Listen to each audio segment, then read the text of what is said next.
Well, apparently we're live. What's Oh, going on? I guess I didn't see the disclaimer. I didn't either. It didn't go. Here, let's try it again. All names, photographs, and persons depicted on Fugitive Watch are presumed to be innocent unless proven guilty in a court of law. Hey, how you doing? Mark Inch, Fugitive Watch. Steve Ferdine, Scott Cashida. I forgot your last name there for a second there, Steve. And this is a Fugitive Watch Live. We're calling it now Fugitive Watch Live for June 17, 2025 with Scott Cashida, Steve Ferdine, myself. We are all retired police officers. We're checking out what's going on at fugitive.com, and you can find me at stolen911.com. You guys are ready? Fun week, right? Fun week. Yeah, God. Lots of news, Mark. My Yep. goodness. All right, when we're all done here, we're going to go watch some Bravo and Live PD. All right. So let's go right away. Chilling new details in shootings of Minnesota lawmakers and spouses. Vance Belter is accused of plotting a political assassination and is now facing 6 federal charges as well as state murder charges. Authorities say he had a hit list with dozens of names. He was captured after a 43-hour manhunt. Talk about a fugitive hunt. Who did this guy vote for? Let's watch this story.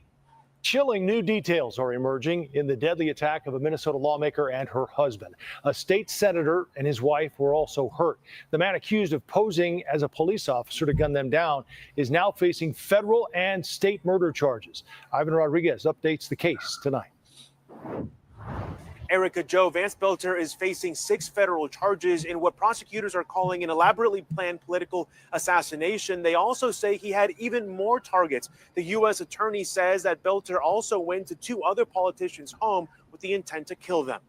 Vance Belter inflicted unimaginable harm to our community Saturday morning, and he did it while impersonating the very people who are trusted to protect and serve. Investigators say these haunting surveillance images show murder suspect Vance Belter wearing a mask, police-style badge, and tactical vest as he approached the front door of Democratic State Senator John Hoffman early Saturday morning. Belter is accused of shooting and wounding Hoffman and his wife shortly before he shot and killed State Representative Melissa Hartman and her husband. Authorities. So did white baby Jesus tell him to do this? What do we know about this guy, Steve? I don't know, Mark. There's a lot of information going on. I want to make sure we're not spreading any disinformation, but it looks like he's a right-wing nut. Yeah. He's captured him after a massive, roughly 43-hour manhunt.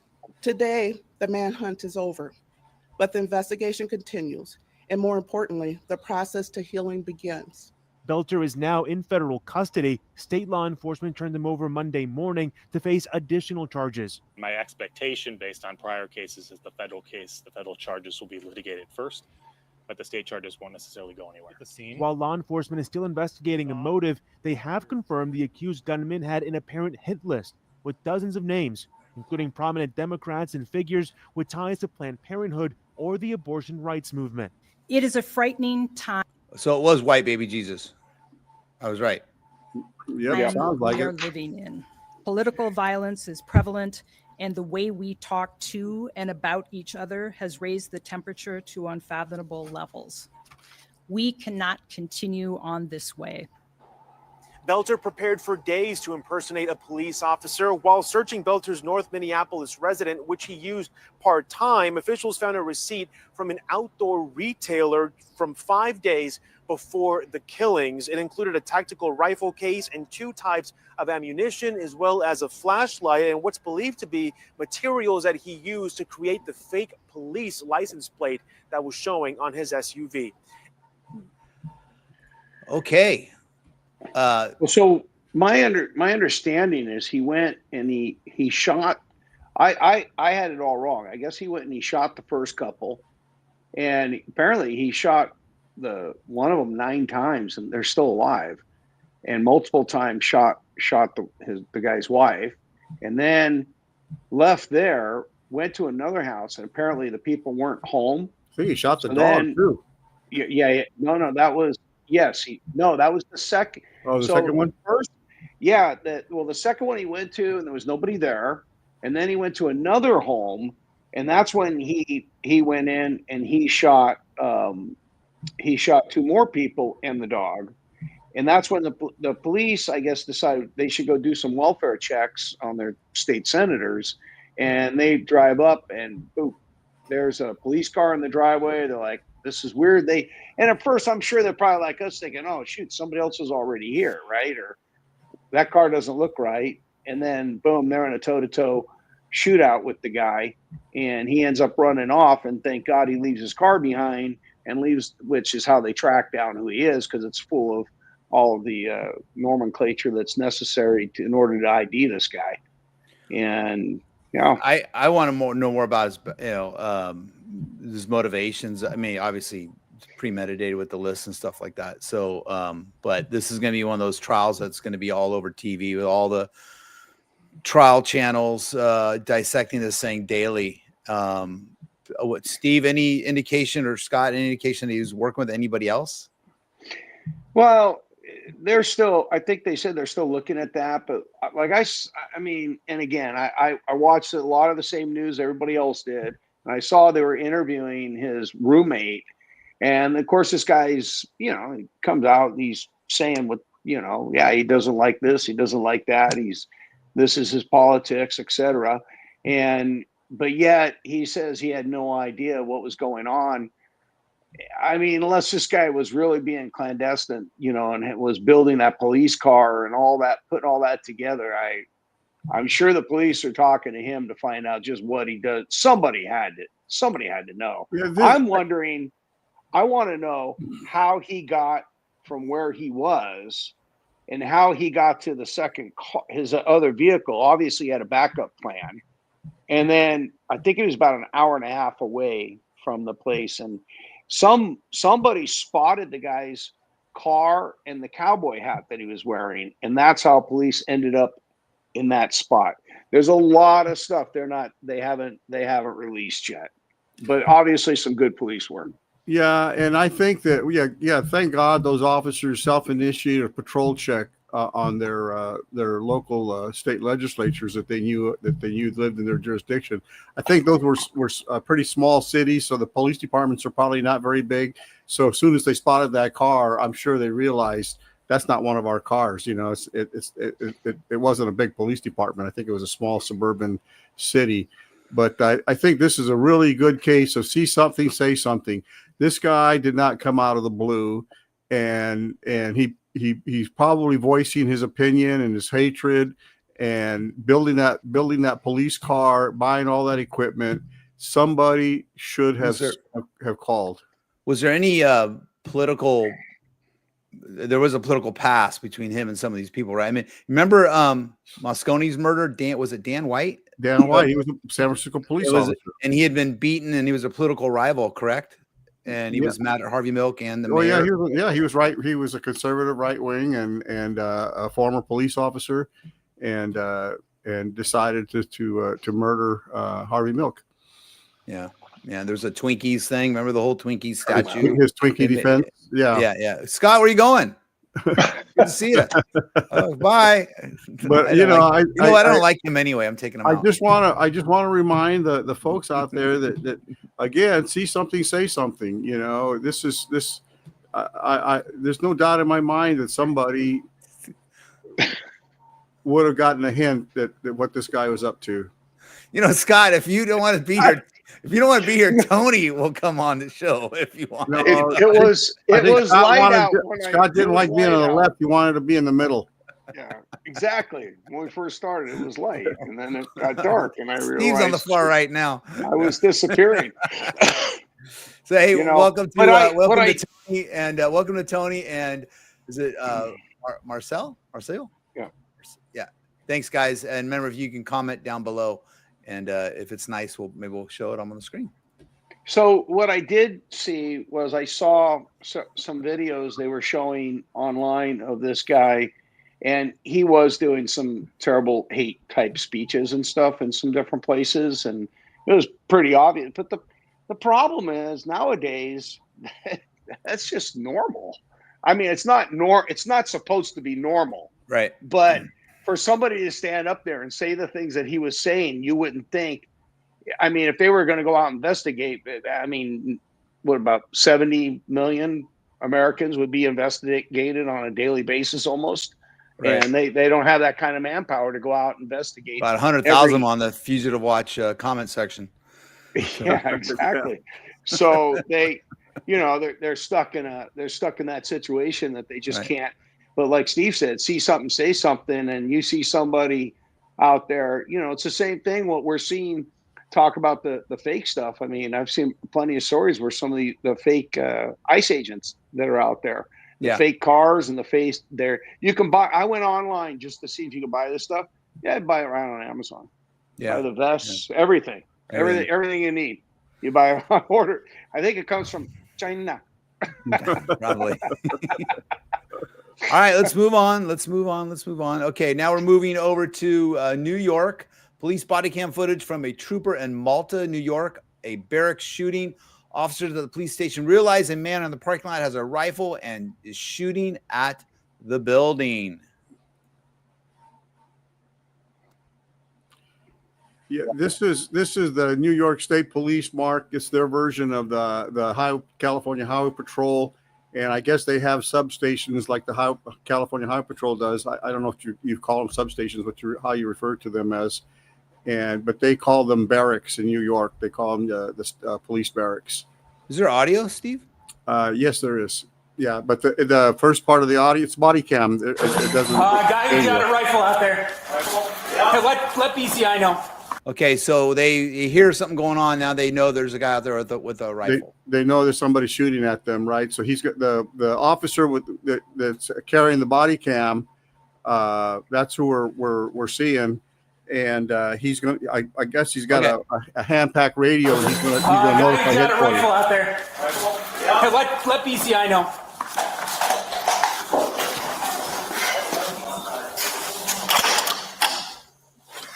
God, they're locking the place down. 2G29 County. Be advised, we have a gentleman with a rifle shooting at our building, at our station in Malta. We have a gentleman shooting at us. A gentleman. County for units for the state police, town of Malta, looking for the rifle outside shooting at the building. He's parked in our parking lot. We're gonna have a vest inside. Okay. 45 on the route. Yeah, you want to stay away from all the windows, right? I mean, you got to be careful. And that rifle is going to go through some of those walls, especially with a building like that. Looks like a fabricated building. Oh, no, it's brick on the outside there. Looks like he's locking it down. And you see the younger officer.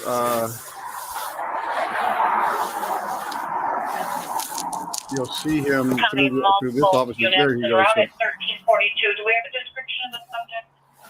Gray shirt, black pants. What is it? Gray shirt, black pants. Gray shirt, black pants, holding a rifle, currently in our parking lot. On the side.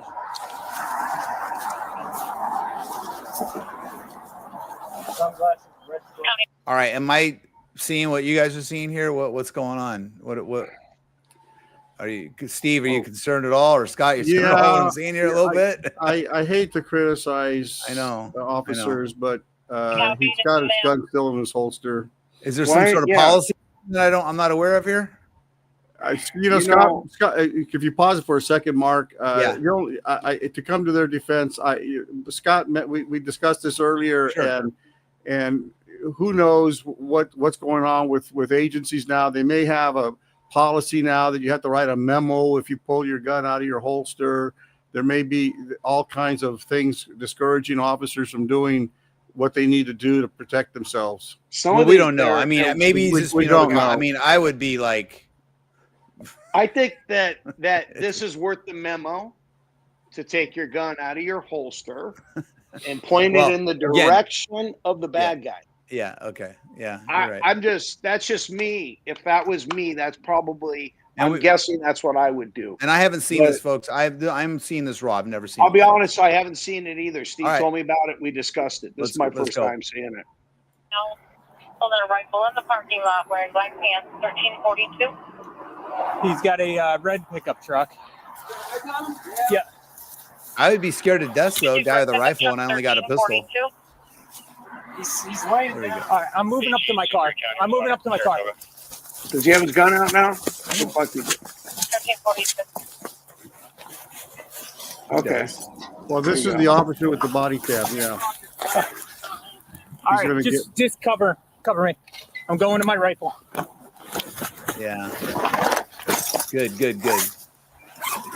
That was good. He's asking him to cover him while he got his rifle out. Now we got some firepower on it, right? He's ready to go.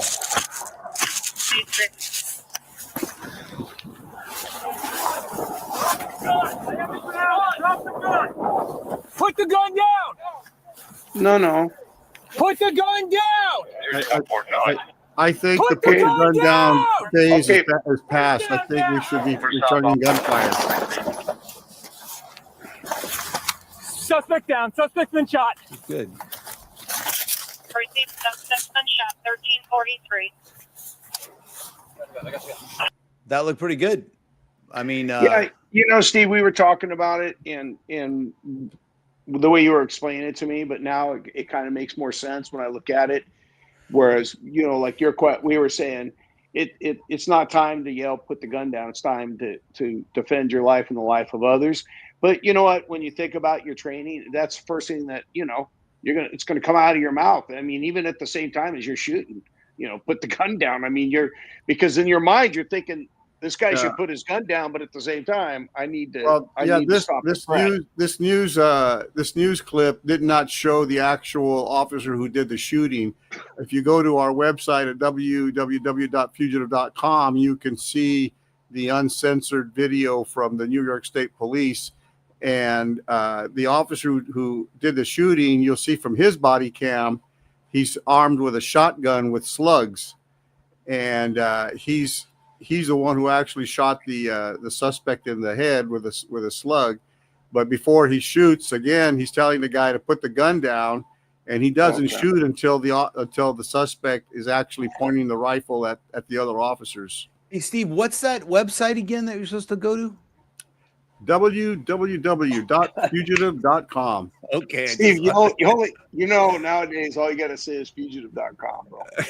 But it's all right. Love that. It's got more of a ring to it when you throw the 3 W's in there. Okay. Sounds more official. All right. Let's go.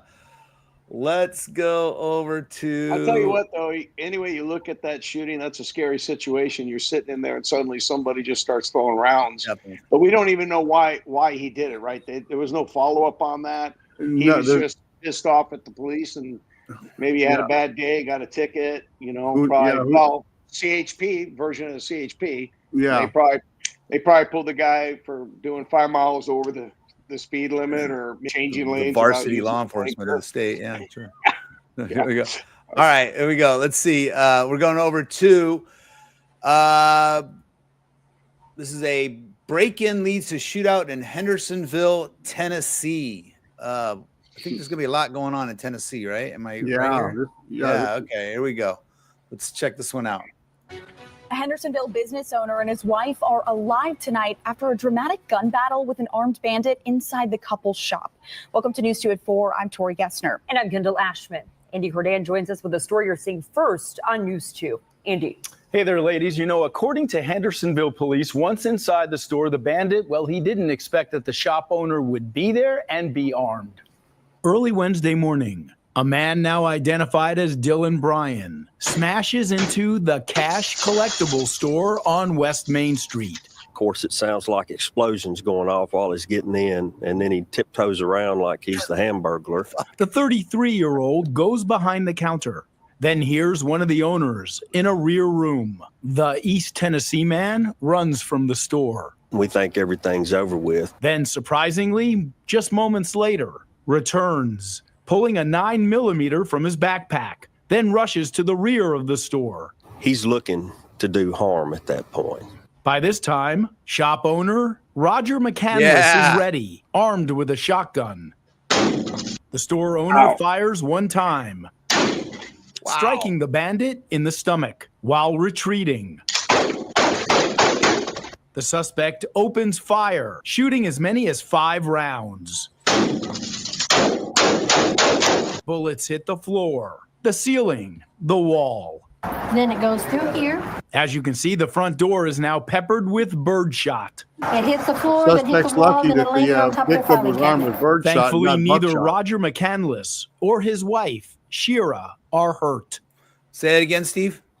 I said the suspect is lucky that the victim was armed with birdshot and not buckshot. Yeah, or he'd be dead. Tony said, "Good old boy." That was a classic image of that dude walking in a frame with the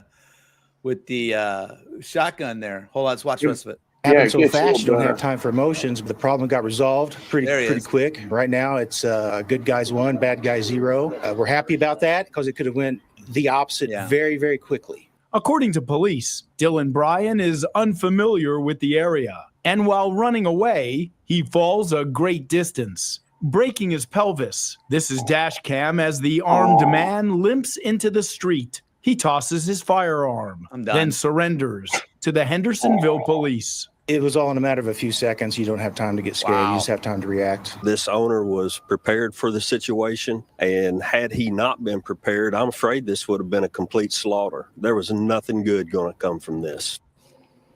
You know, so go ahead, talk for a second. I got to cue something up here. Well, I was thinking, Steve, when I was watching that, and I was like, you know, good for that guy with the.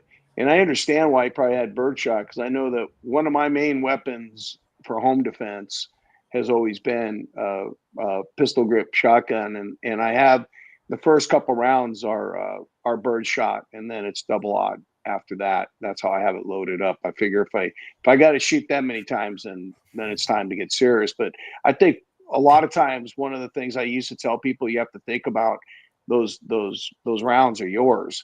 And especially in home defense or anything else, those rounds start going through the walls, and double aught will go through the wall, and definitely in most homes, and could kill, you know, somebody else in your family or whatever. But I wouldn't want to be hit with that birdshot either. No, it'd be rock salt birdshot. Hey, this is my favorite part right here. Was getting in, and then he tiptoes around like he's the Hamburglar. I know. That was my favorite when I was watching it. He tiptoeing around like he's a Hamburglar. Yeah. So I remember my dad would keep a pistol, a little revolver for my mom, and remember they had I think we talked. Did we talk about this last week? Maybe I was talking about some the chambered round. Well, there was no chambered round. It was actually five instead of 6.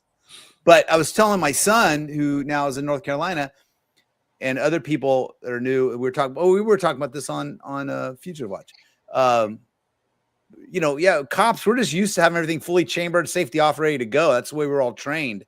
And even, you know, before, even in the military, I was always trained to keep my safety on. And then I became a police academy. It was like, no, man, we've just entrusted you all with guns. You're good to go. They should be locked, loaded, and ready to go. No safety, you know. Yeah. And people freak out at that, but generally, unless you got that SIG that Tony's telling us about, and my son was telling me the same one, you know, these things shouldn't go off. Yeah, but you saw how much damage that birdshot still did to that metal door. So I imagine he's going to be picking that stuff out of his body for a while. Yeah, Tony says broken pelvis hurts more than a birdshot. Yeah. Yeah. I like how how did he break his pelvis? Was that from the gunshot? No, they said he fell. It sounds like he was probably running. He probably jumped off an overpass or something to get away. He's done. I like the fact how he went from wearing all white, and then when he shows up, he's wearing all black. And I was trying to think. Remember back in the day, Steve, we used to chase all the hubba heads and all the crack guys around, and those guys would wear 2-3 different pair of clothing. They would wear layers of clothing. They had we used to call them the 261 suits. Another thing too, guys. I think this clip needs to go on our website too. Oh, because that's pretty badass right there. Yeah.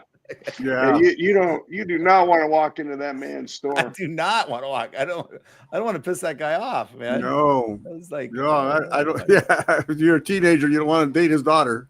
No, not at all. All right, bring her past curfew. I see a whole country song in that whole clip. I see a country song. I don't know. I think we could put one together. Yeah, probably. I lost. Here, keep talking here. I lost the. No, we were talking about these guys wearing layers of clothing because you get in the foot pursuit. You're chasing the guy, and you come around the corner and you go, no, the guy was chasing was wearing a red top and green bottoms, and this guy's wearing a brown top and beige bottoms. But, right. Man, it looks like the same guy. And then you round another corner, and now he's got a different cut. But yeah, they'd wear 3 different tracksuit pants, you know. And they peel them off. They're running. Let's move. They turn the baseball cap backwards, so they're more aerodynamic. Yeah. Let's move over to. Let's see. We had those. Less wind resistance when they turn the cap backwards. We had the No Kings protest all weekend. Fatal shooting at No Kings protest in Salt Lake City kills a bystander. During No Kings protest, someone pulled out a rifle. The legal complexities of the case are highlighted. What a friggin' nightmare this is. On the deadly shooting during the No Kings protest in Salt Lake City last night. Throughout the day, we have been learning more about what happened and who was involved. News specialist Mike Hedrick is live in Salt Lake City anchoring our coverage tonight. Hey guys, I'm live along State Street right here. This is where it all played out 24 hours ago, little more than that. A growing memorial has been set up here along State Street. You can see people throughout the day have putting down flowers. They've made signs. They put candles out here, notes supporting and just showing love for the victim in this. We have a team of reporters who have been covering this, as mentioned, for the past 24 hours since this all played out. Daniela Rivera, she's following the suspect's past, the history, possible charges that he could be facing. Also, Shelby Lofton spoke with some of the friends of the victim. We're going to start things off, though, with Andrew Adams. Andrew Adams talked with police and has more now on the investigation. Police say protest peacekeepers spotted the suspect go behind a wall, pull out a rifle, manipulate it, and then run toward the crowd. So investigators say one peacekeeper opened fire at the guy and hit him and an innocent bystander. Okay, so the peacekeepers are armed? What do they mean by that? Yeah, what do they mean by peacekeepers? These peacekeepers, I don't know if they're volunteers or they're paid contractors by the city or by an organization that was organizing the protest. That's really unclear. But they're armed and they're wearing, you know, the fluorescent vests like we have that say press, there say peacekeeper on it. And Utah apparently is one of those any fool can carry a gun states. So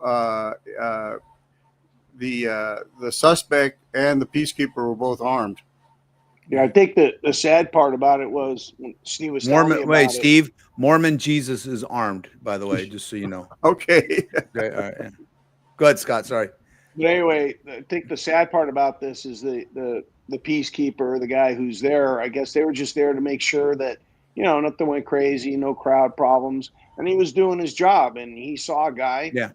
Rifle. He saw the guy. It sounds like he saw the guy, you know, charge it and then come towards when I mean charge it. Sounds like he no. I mean, I don't.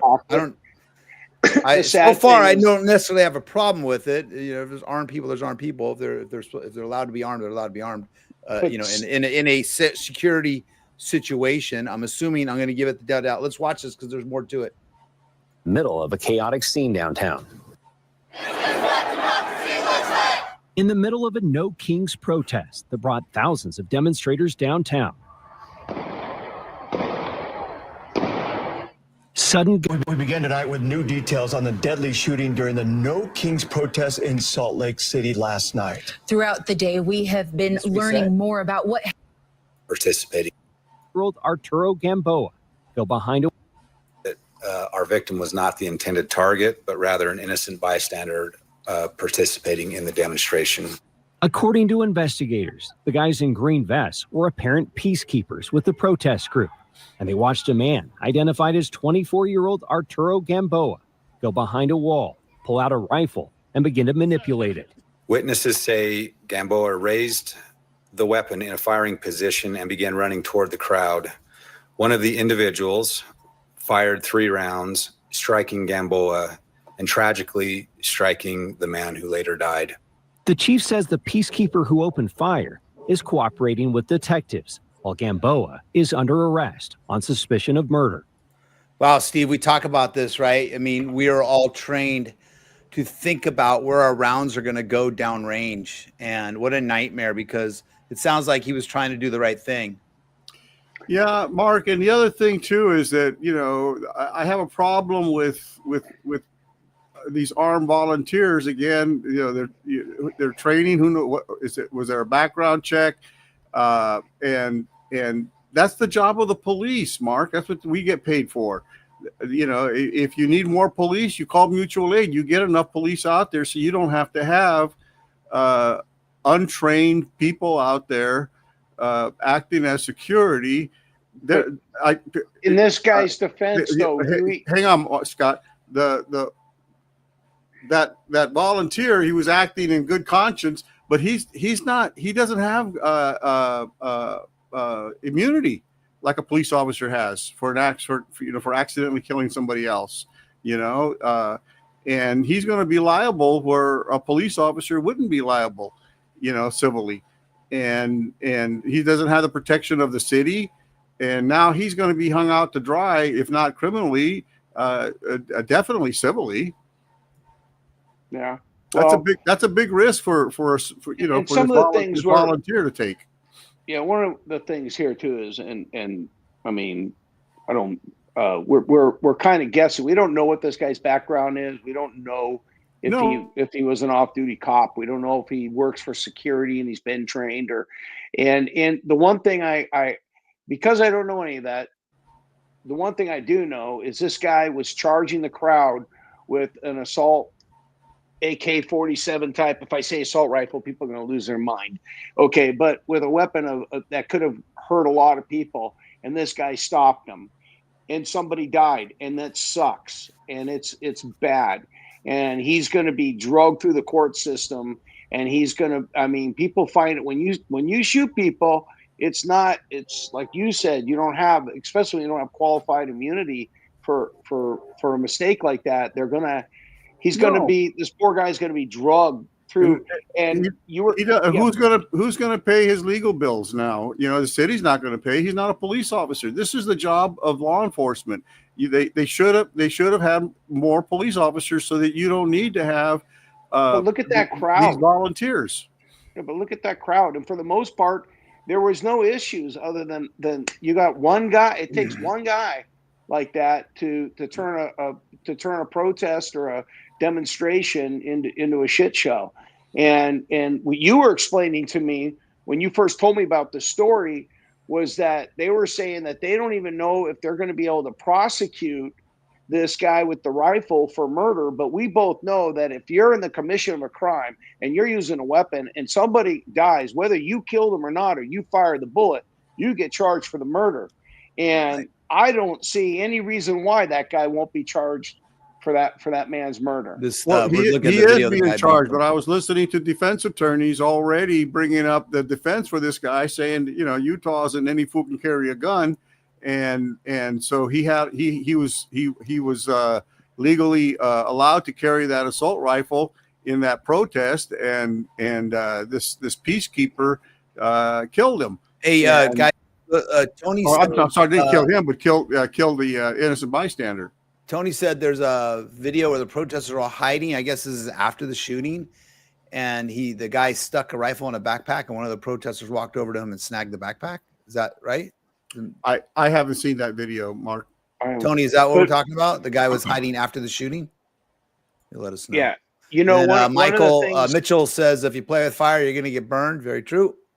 Yeah. But one of the things I saw is the police department there, so we should put this out, is asking anybody that were there or around that, whether you think your video or your pictures you were taking has any evidentiary value to you, they're asking you to let them know, send them the video, because you have no idea what you could have caught on camera or what you could have seen, right, and help them put together this picture so they can find a way to make sure that this prosecution on this dirtbag, sticks. Yeah, and again, for all the good Samaritans out there that are carrying guns because they think that they may be able to stop a bad guy with a gun, you can't. There's a lot of responsibility. You don't have qualified immunity like a police officer, and you kill an innocent bystander, and who's going to pay your legal bills? Right. Well, I have these. And Tony is correct. What he said. So I get afterwards, the guy was trying to hide within the crowd, put it in a backpack, and some other protester went over there and stole the backpack and gave it to the cops. Pretty cool. Good. That's That's awesome. Yeah. That's awesome. I didn't even know that. Guess what? Thank you, Tony. Appreciate Guess what, that. man? Guess what? We're going back to Tennessee. So we go again. Tennessee. We got a wanted gunman is fatally shot after opening fire on officers. Is back to Tennessee and Nashville. A 29-year-old suspect wanted for shooting an employee of the Nashville rescue mission as he opened a fire on officers. I'm Brooke Reese with the Metro Nashville Police Department. This is a critical incident briefing concerning Monday morning's exchange of gunfire between a wanted man and two Central Precinct officers on the Division Street Bridge. The suspect was killed. One of the officers was grazed in the leg by one of his bullets. Officers had been on the lookout for 29-year-old Tadarius Hunt since late Sunday after he was identified as the person who shot and wounded an employee of the Nashville Rescue Mission outside the front doors of the Lafayette Street facility earlier in the day. Hunt was named in an attempted murder warrant. Officers considered him to be armed and dangerous. Just after 11 a.m. Monday, Officer Jaron Brees, a 13-year MNPD veteran, spotted Hunt on Division Street near 8th Avenue. So who's seen this? I haven't seen this. This is the officer with the beard. I think is the one with the body cam on this one. Oh, I can see this. Oh, this is insane. This guy is wanted for allegedly shooting a manager at like a homeless shelter. Hey, let me see your hand. And he's got a gun in his hand, right, Steve? Yes, he does. Oh, we got officers on both sides. Okay, we got a situation here, right, Steve? Yes, sir. Oh yeah. This is gonna get real soon. Wow.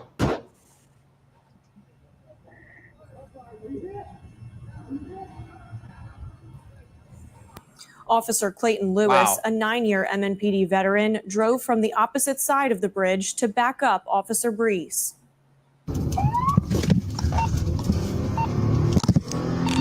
Brees, I'm coming across the bridge on Division now. Where do you need me? Is the suspect dead?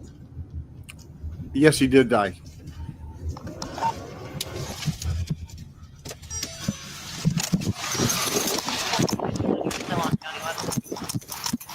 No, this is the body cam from the other officer. Whoa. Stop!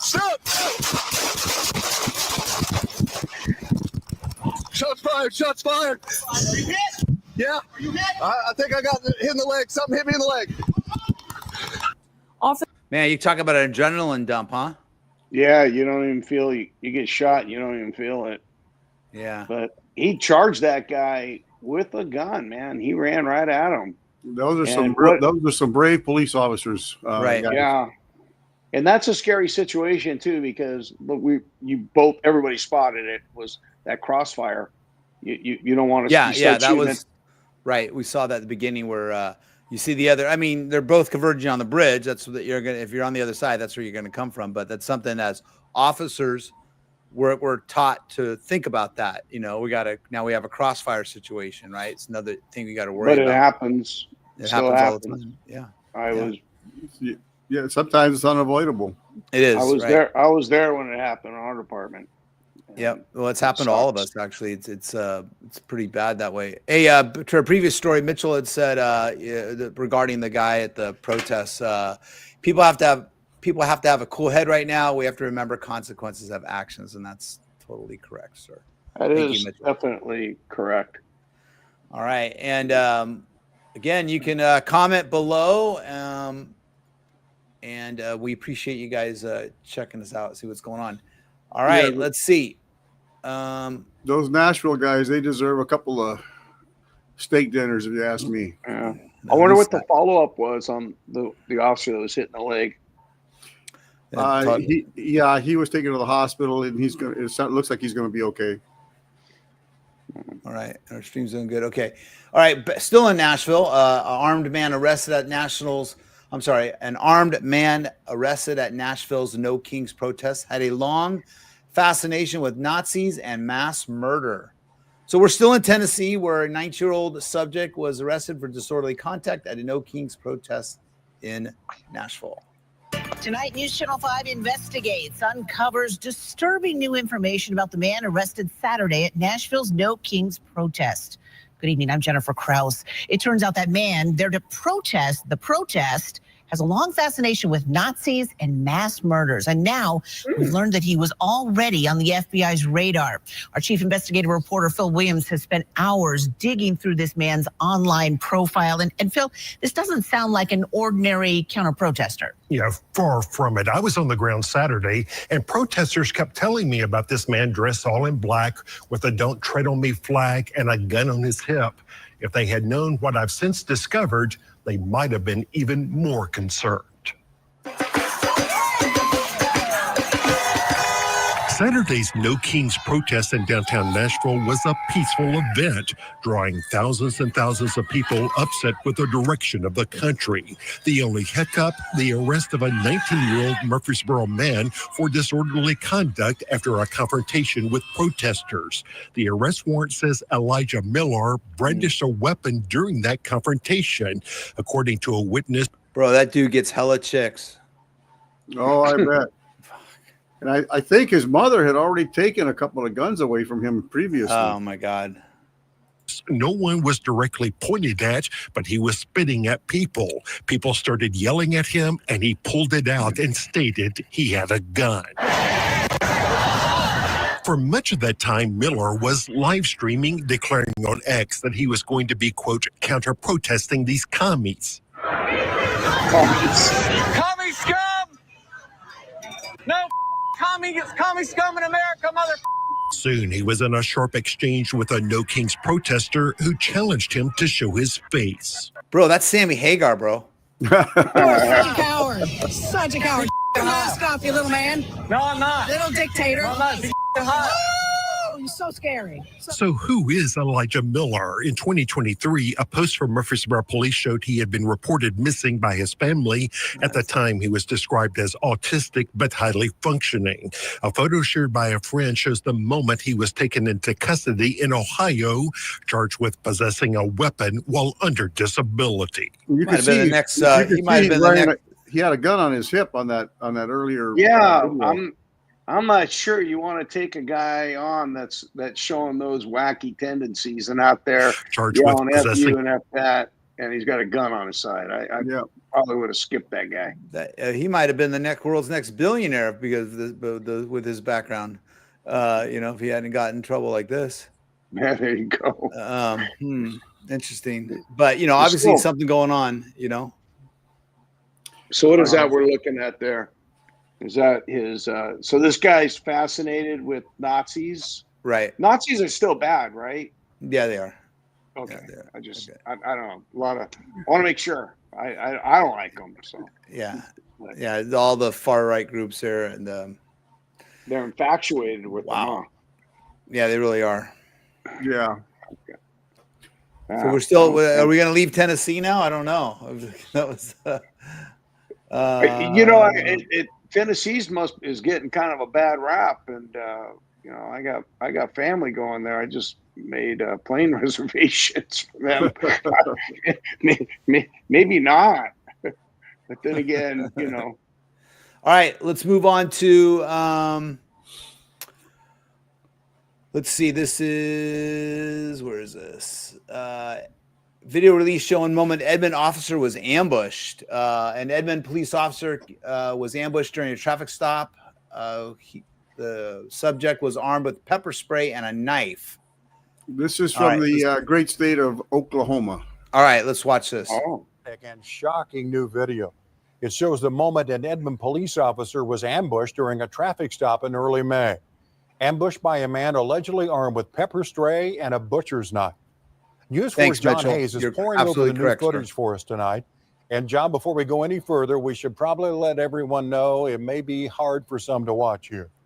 It definitely is, Kevin, after reviewing it myself, with Edmond police calling it proof of a violent ambush on one of their own. And for the first time, we're hearing from the attacker himself, suggesting he really had nothing to lose. You can see the uncensored video from on Edmond our police website. officer Caleb Hodum last month. Say that again. I said again, this is a news video from a newscast. You can see the uncensored video on our website. Okay. At www.fugitive.com. Exactly. Don't forget the W's. It won't work. Okay. Month you'd probably never see if this traffic stop I don't have as long as it's paid. hadn't turned into a fight for his life. Oh. Hodum gets Ocean Hudson to the ground less than a minute after he's seen lunging at him, ordering him to stop.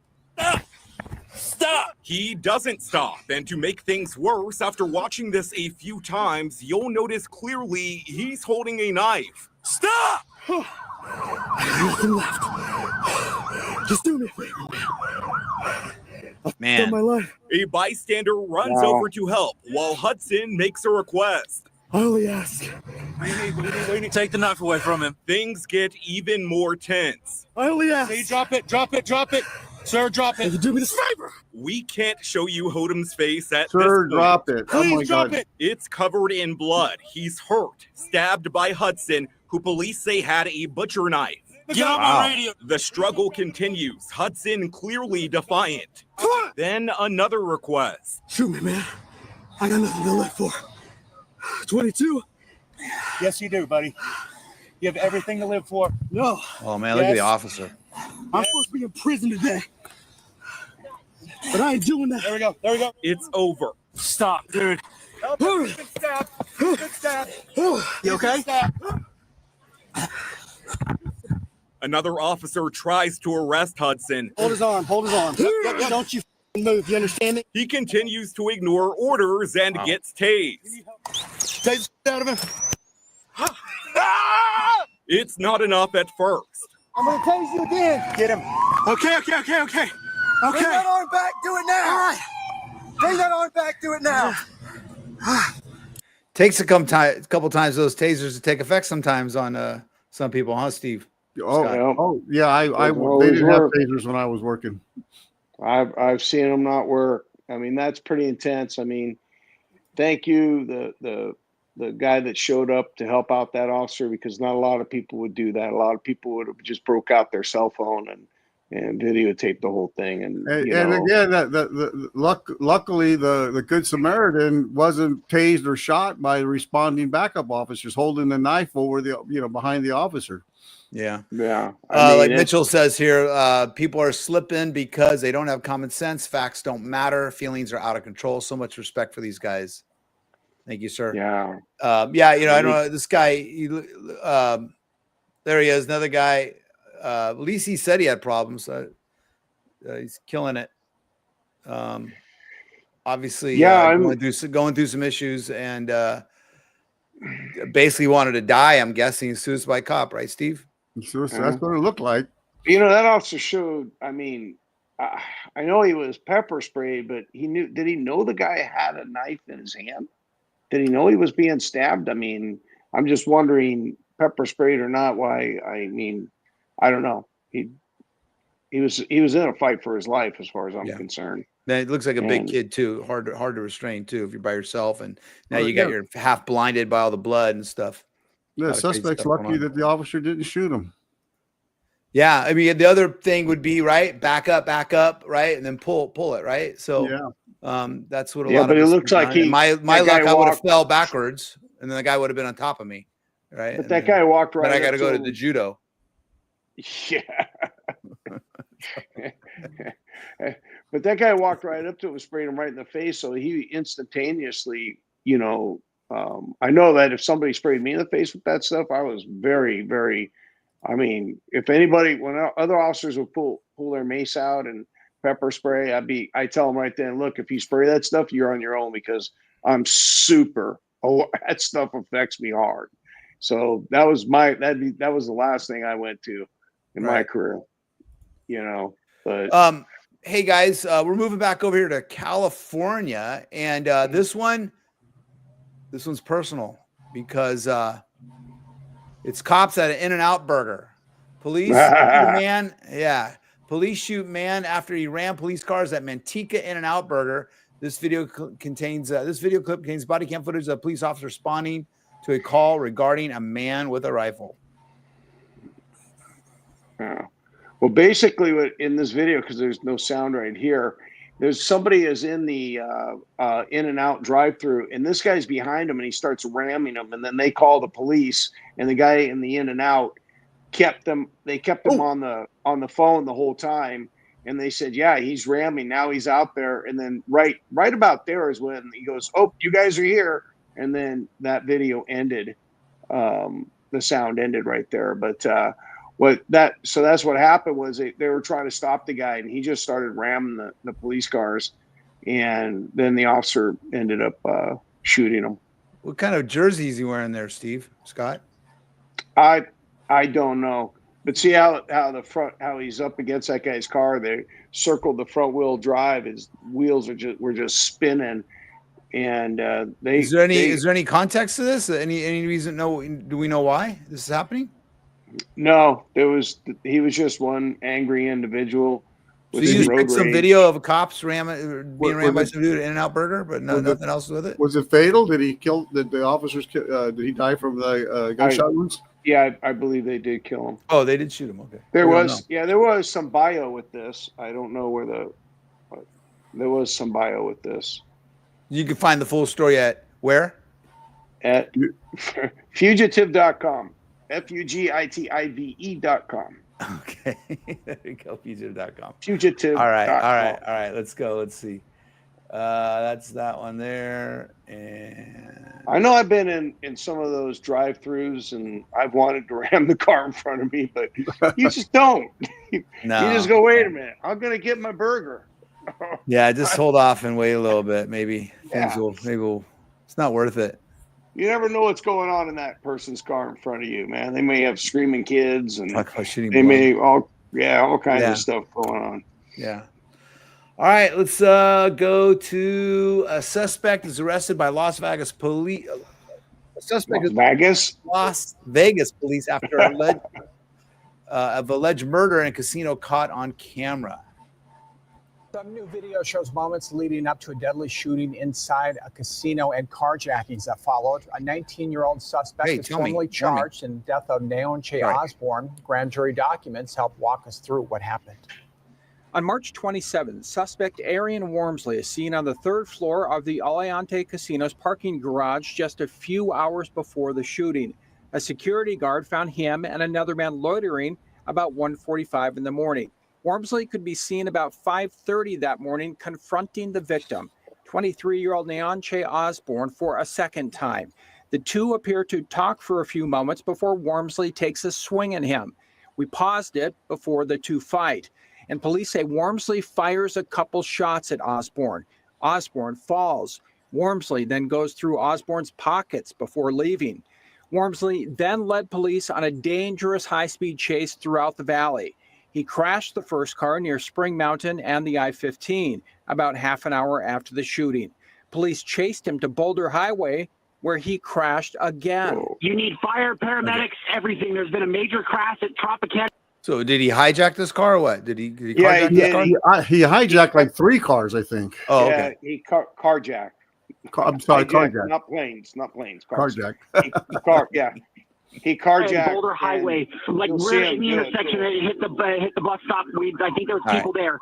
There's cops already here, but you need paramedics like fast. They say he stole a second car at a Burger King drive-thru nearby before driving in the opposite direction of traffic at speeds of more than 100 miles an hour through most of the chase. Okay, we need to get this guy pitted out and stopped. He's already carjacked someone and already murdered someone, so we need to get this guy stopped. Officers followed Wormsley onto southbound US 95 to Mission Hills before leading police back to Boulder Highway and Tropicana. About half an hour into the chase, the car stops and police say Wormsley is seen stealing in another car at gunpoint near Samstown. He gets into the back seat, holding the driver and passenger in the front seat hostage, according to police. About 5 minutes later, police stopped the car just that's on a Boulder fast Highway pit near maneuver, but Sahara. a good one. Officers then took Wormsley into custody, wrapping up the chase about 9 in the morning. So Wormsley is facing murder, among other charges. Yeah, wow, that gets a little crazy.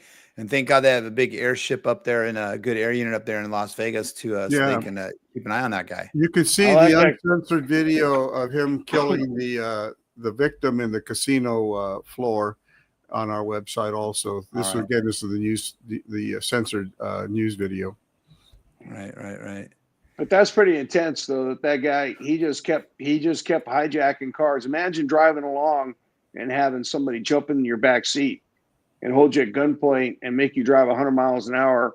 And the police know that they have hostages, but they have no choice because this guy, they make the conscious decision to pit maneuver him, and which is pretty dangerous at that speed. Yeah, but I mean, I think it's needed at this point. But cars. It's so dangerous for everybody involved, not only because you could get killed, but the liability. I mean, there's a case in Florida where a UPS driver was kidnapped by some armed robbers, and the police, again, like this, when they chased them, and they get in a shootout with the robbers and accidentally kill the UPS driver. Now the police officers are being charged with murder for the death of the UPS driver, the hostage.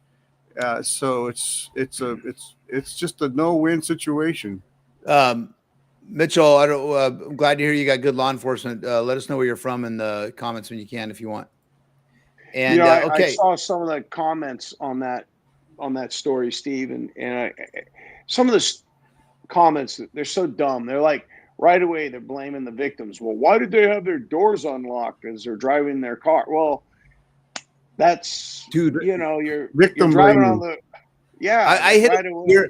A deer hit me once in the fast lane, and it was on some Facebook page, something like that, the video, because it was like the Tesla group I belonged to back in the day. And someone commented, "What was I doing in the fast lane?" Like, don't you know the deer right away in the fast lane? I don't know. Like why in the fast lane if you're not passing someone? Like, why was she wearing that dress? She wouldn't have gotten raped if she wasn't wearing that dress. Yeah. Charleston, Illinois. Good ears of good cops out there, Mitchell. Thank you. All right. All right, Scott. These are your favorite stories. These are kind of like your bane right now. We got Alabama Sheriff Chief Deputy indicted. Walker County Sheriff Nick Smith and Chief Deputy Ralph Williams have been indicted. Sheriff Smith faces 6 misdemeanor counts for employing non-certified police officers. Chief Deputy Williams faces 1 count of providing false information, allegedly lying about termination of one of the non-certified deputies. So, Steve, we don't want these guys working the protests either. No, I hear their ICE agents have been indicted by a grand jury. Good evening. I'm Sherry Jackson. And I'm Carly Lang. They were arrested this morning. The charges stem from the Walker County Sheriff's Office allegedly employing non-certified police officers. We have team coverage of the indictments tonight. Our Maddie McQueen has reaction from the community. But first, we begin with CBS 42's Scott Menshaw. He joins us now live from the Sheriff's Office. Scott, what all led up to these indictments?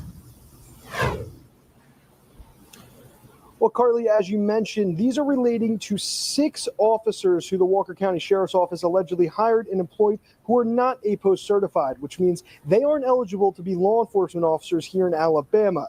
Now, 4 of those 6, according to the indictments, were school resource officers, which the indictment states Nick Smith knew they weren't allowed to be. Tonight, warrants have been executed against Walker County Sheriff Nick Smith and Chief Deputy Ralph Williams. They stem from grand jury indictments that charge Smith with 6 misdemeanor counts of violating Article of Standards for employing law enforcement officers.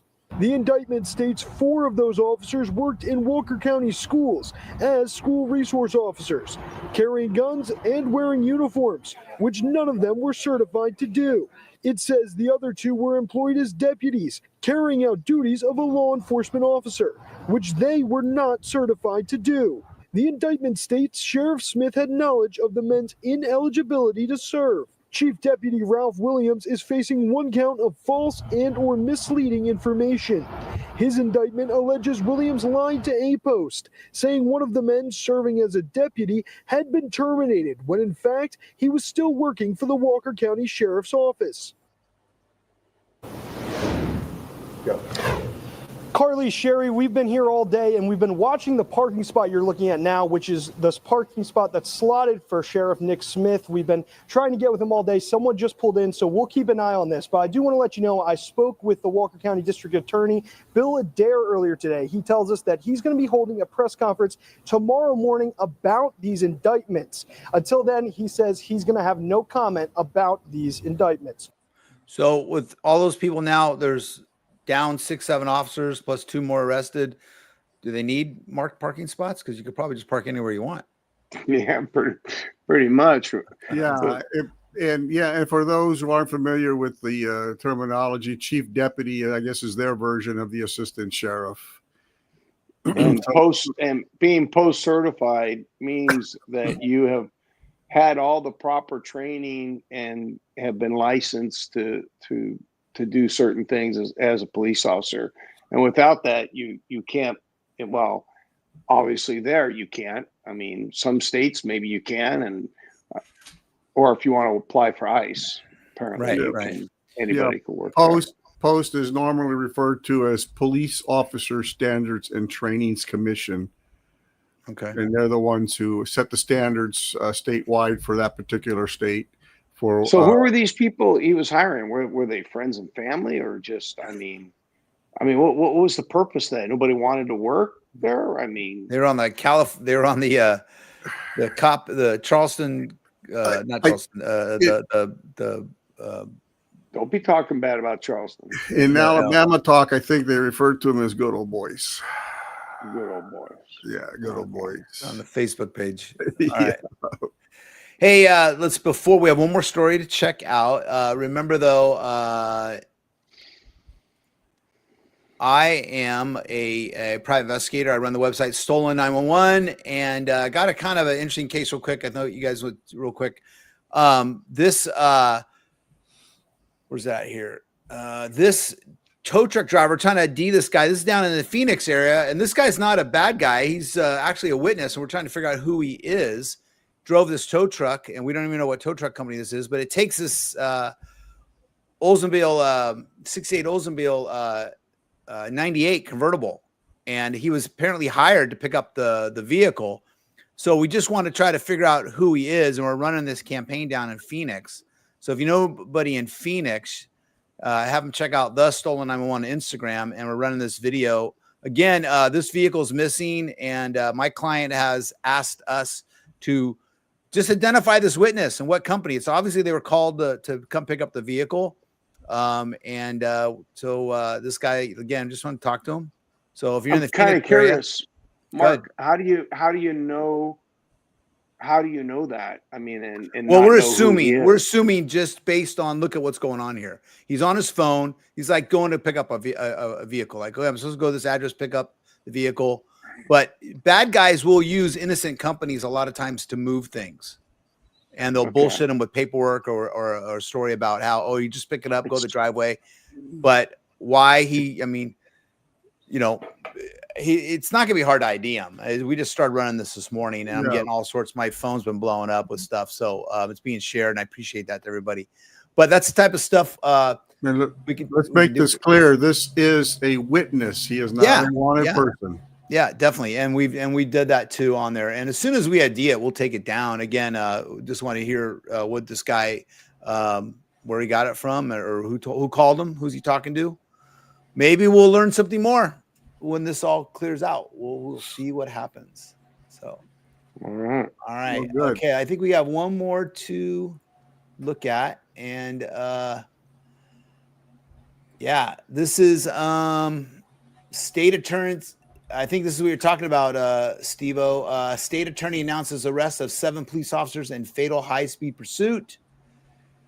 7 West Palm police officers were arrested in connection with a fatal high-speed pursuit that resulted in the deaths of a mother and her pregnant daughter. The officers allegedly violated pursuit policy, left the scene, and did not render aid. Is that what you're talking about? That's not what you're talking about. Huh? Different one. Yeah, this is a really sad case. All right, let's go ahead. And the pursuit was reportedly for a Kia with illegally tinted windows. All right, so let's watch this. WPBF 25 News at noon starts with breaking news. Breaking news here at noon, 7 West Palm Beach police officers surrendering in connection to a deadly crash that killed a mother and her pregnant daughter. It happened last summer, and it follows a months-long investigation into whether these officers violated pursuit policy. Thanks for joining us for WPBF 25 News at noon. I'm Stephen Graves. And I'm Tiffany Kenny. We have team coverage for you this afternoon. Reporters Nikita Ramos and Terry Parker are live outside the Palm Beach County Sheriff's Office with what we're learning about the case. We begin with Terry with new details about the crash. Terry? We have just also received the arrest report for these 7 officers, and it backs up my original reporting that these officers allegedly were not only involved in an improper high-speed chase at speeds up to 100 miles an hour, resulting in a double fatal crash, but that they left the scene, did not render aid, and did not report the crash. 3 of the officers appeared in bond court this morning. Etienne Pierre, wow, drivers in the chase. Austin Danielovich, also charged with leaving the scene of a deadly crash and obstruction of justice, as was Christopher Reckdahl. The courtroom was packed with their family members, as well as the families of the 2 victims, Marcia Porchette and her pregnant daughter, Janelle Woods. According to the probable cause affidavit, 3 West Palm Beach vehicles, including a marked car, began a pursuit of a Kia Stinger with possibly illegally tinted windows in West Palm Beach late last July. The 3 cars carrying 7 officers pursued the suspect in this improper chase all the way to Boynton Beach, sometimes at speeds approaching or over 100 miles an hour. One vehicle at one point driving the wrong way in the wrong lane. This was a police car. Leone Copeland slammed into Woods and Porchette's car at over 80 miles per hour. The PC says then cell phone GPS records and vehicle trackers showed all 3 of the cars approached the scene and either did a U-turn or drove past it, right where Porchette and Woods were lying there suffering fatal injuries. The report says the officers then turned around, failed to render aid, failed to notify a supervisor, and did not reveal their role in this chase and crash.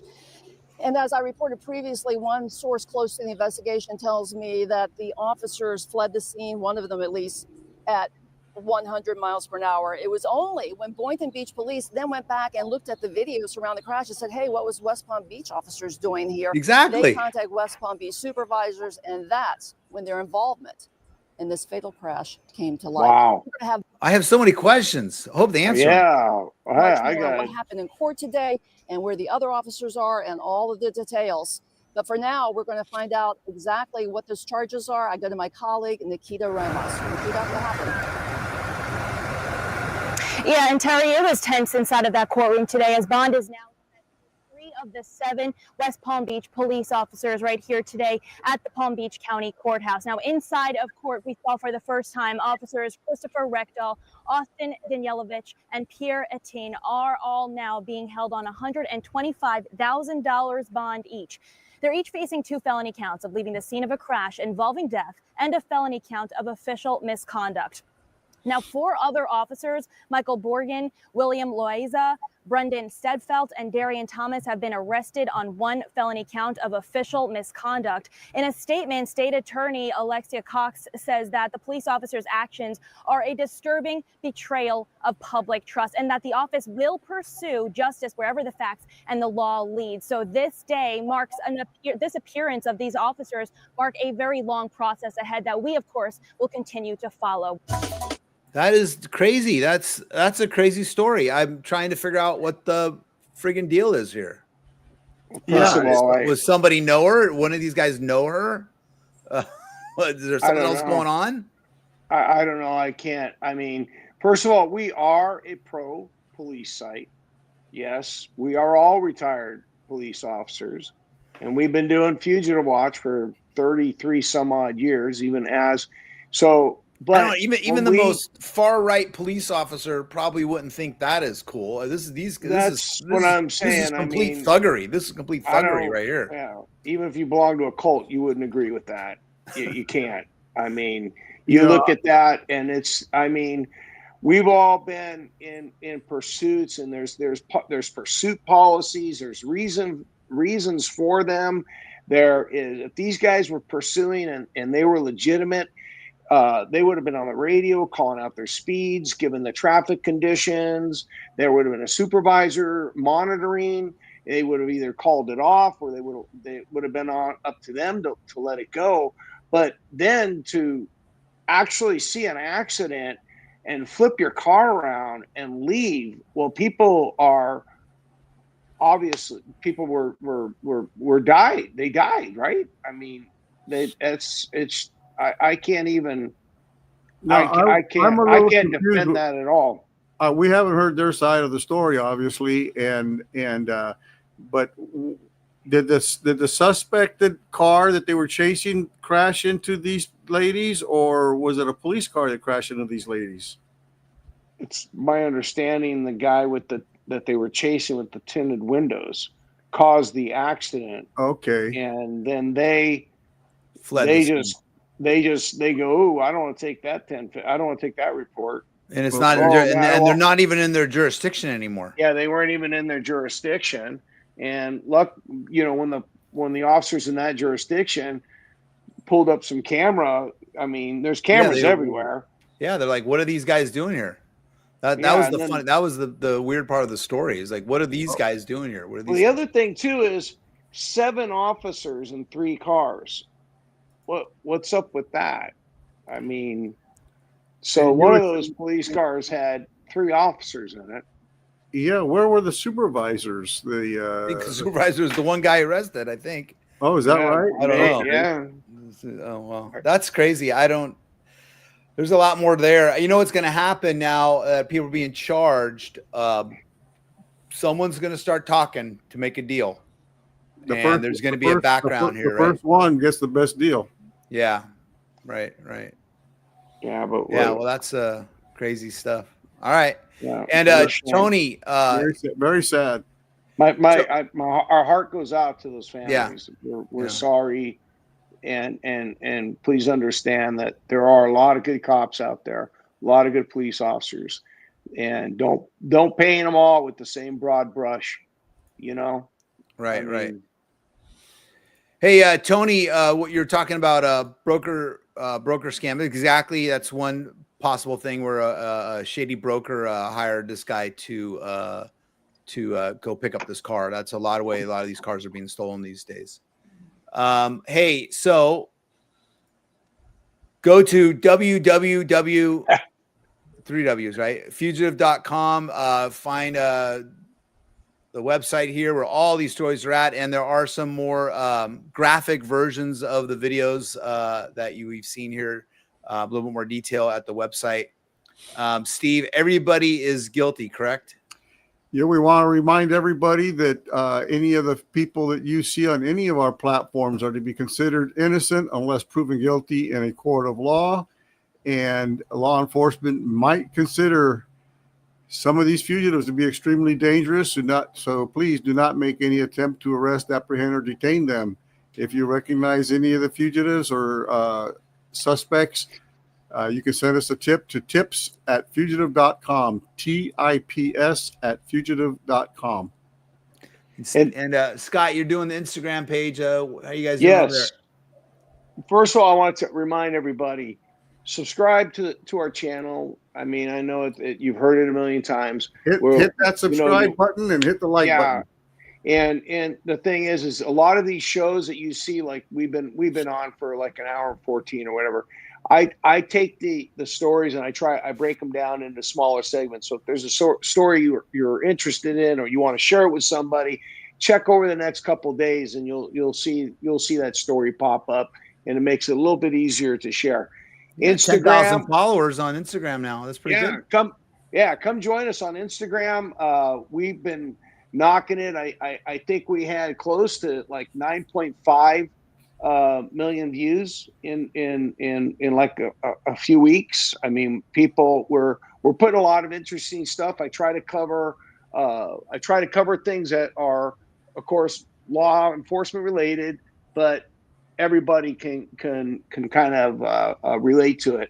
One of the things was I did a ticket scam that was happening in Santa Cruz. People are putting fake tickets on people's cars, and when you scan that little bar to pay the ticket, you're giving these people access to your phone.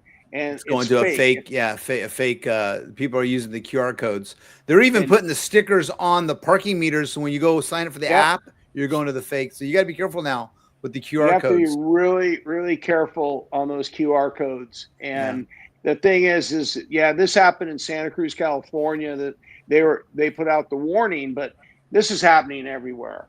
So, and it's just like you get those things, you're getting those emails telling you to pay those tickets that you got caught fast track or whatever. There's a lot of scams out there. Just be careful. So I tried to throw the newest ones. I try to throw alerts up there. So come join us on Instagram. Check us out. Okay. Like Mark and then, said, Mark, regarding that story of the cops, real quick, Tony suggests might be a drug deal gone wrong. Okay, that's a good theory, I guess. I don't know. Somebody may know somebody, and we haven't heard everything yet. And then again, Mitchell on the cops, the chase. Oh, unfortunately, people are living with the stress and anxiety. This also means law enforcement. Sad, but not the normal behavior of police. Definitely not. Thank you, Mitchell. Go ahead, Steve. Mark, I just wanted to say before we end the show that you've been Frank. What the hell?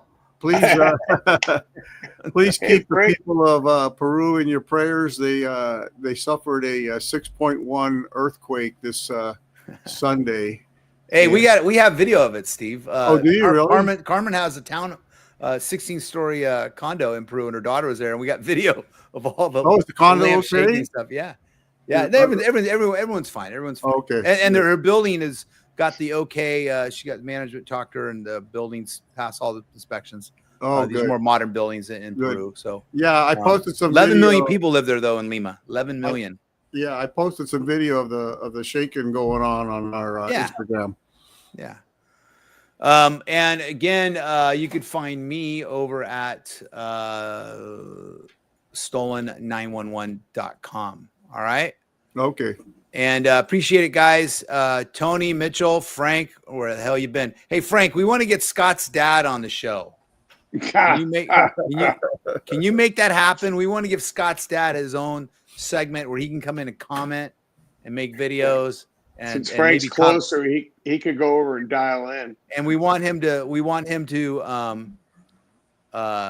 be able to we want Scott's dad to comment on Scott. So, all right, guys. I'll see you later. Oh, probably gonna take a couple week break here because a lot going on.